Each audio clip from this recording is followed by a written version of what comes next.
مدینے کی گلی ہے، رحمت کائنات صلی اللہ تعالی علیہ وسلم گزر رہے ہیں، دروازہ کس کا آیا؟ ابو سعید خدری رضی اللہ تعالیٰ عنہ کا دروازہ آ گیا۔ آپ نے یوں کر کے دروازہ بجایا، دروازہ بجانے کے بعد اللہ اکبر، اندر سے آواز آئی، کون میرے بوئے پر آ گیا؟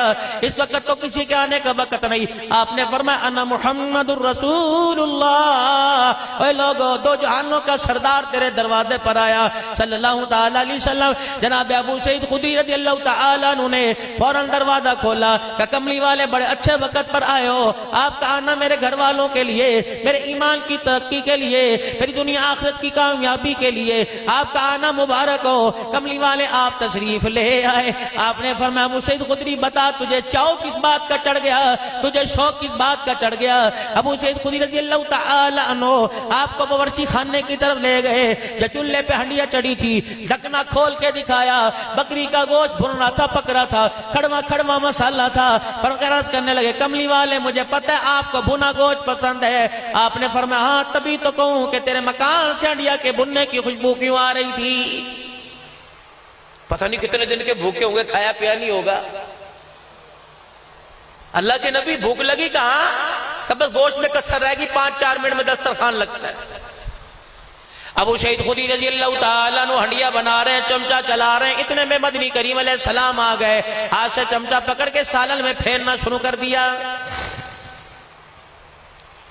جب بھنا ہوا سالن تیار ہو گیا، خوشبو کی لپٹیں ناک کی نتھوں کو کراس کرنے لگی۔ آپ نے فرمایا ابو سعید خدری تجھے تیرے محلے والوں کا تو پتہ ہوگا، کہیں گھر امیروں کے، کہیں گھر غریبوں کے، کتنے یتیم تیری گلی میں رہتے ہیں، کتنی بیوائیں تیری گلی میں رہتی ہیں، کتنے مسکین تیری گلی میں رہتے ہیں۔ ابو سعید خدری کہتے ہیں مجھے ہنڈیا بھول گئی، مجھے گوشت بھول گیا۔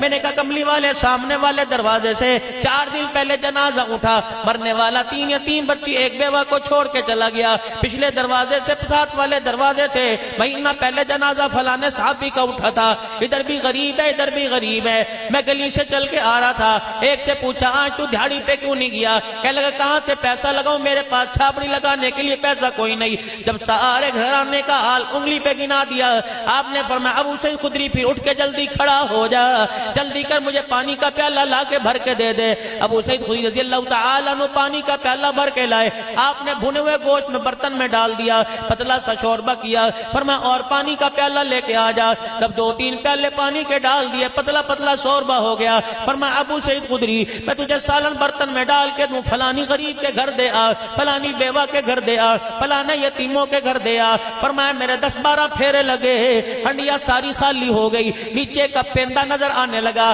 آپ نے بار بار پوچھا ابو سعید خدری کوئی رہ تو نہیں گیا؟ اچھی طرح یاد کر لے تیرے محلے میں کوئی بیوہ تو نہیں رہ گئی؟ عرض کرنے لگے کملی والے ساروں نے رج رج کے کھا لیا۔ آپ نے ہنڈیا چولہے سے اٹھائی، نیچے دسترخوان پہ رکھ لی، روٹی کا ٹکڑا توڑ دیا، لگما لگما جو زمین پہ دو پیندے کے ساتھ سالہ لگا تھا، ابو سعید خدری کھاتے کھاتے رونے لگ گئے۔ رحمت والے نبی نے فرمایا ابو سعید خدری کس بات نے تجھے رلا دیا؟ کیا تیری ہنڈیا خالی ہو گئی؟ کیا تیرا گوشت غریب کھا گئے؟ کیا تیرے ہنڈیا کا سالہ یتیم کھا گئے؟ کہانی اللہ کے نبی جو آپ نے کام کیا اس کا تو مجھے احساس ہی کوئی نہیں تھا۔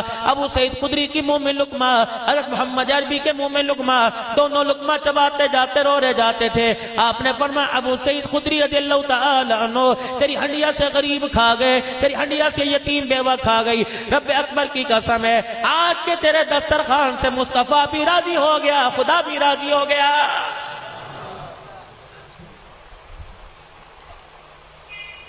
آپ نے میں نے بھی جانور ذبح کیے ہوں گے، بکرے ذبح کیے ہوں گے، بڑے بڑے بیل ذبح کیے ہوں گے۔ ایمانداری سے بتاؤ کیا ہمارا گوشت مستحقوں کو گیا؟ نہیں گیا۔ مجھے وہ مولوی صاحب دکھاؤ جو ممبر پہ بیٹھ کے کہتا ہے جنہوں نے قربانی دے دی ان کے گھر گوشت بھیجنے کی کوئی ضرورت نہیں۔ جب اللہ کا قرآن کہتا ہے وَآتِ ذَا الْقُرْبَى حَقَّهُ وَالْمِسْكِينَ وَابْنِ السَّبِيلِ، پہلا حق تیرے قریبیوں کا ہے،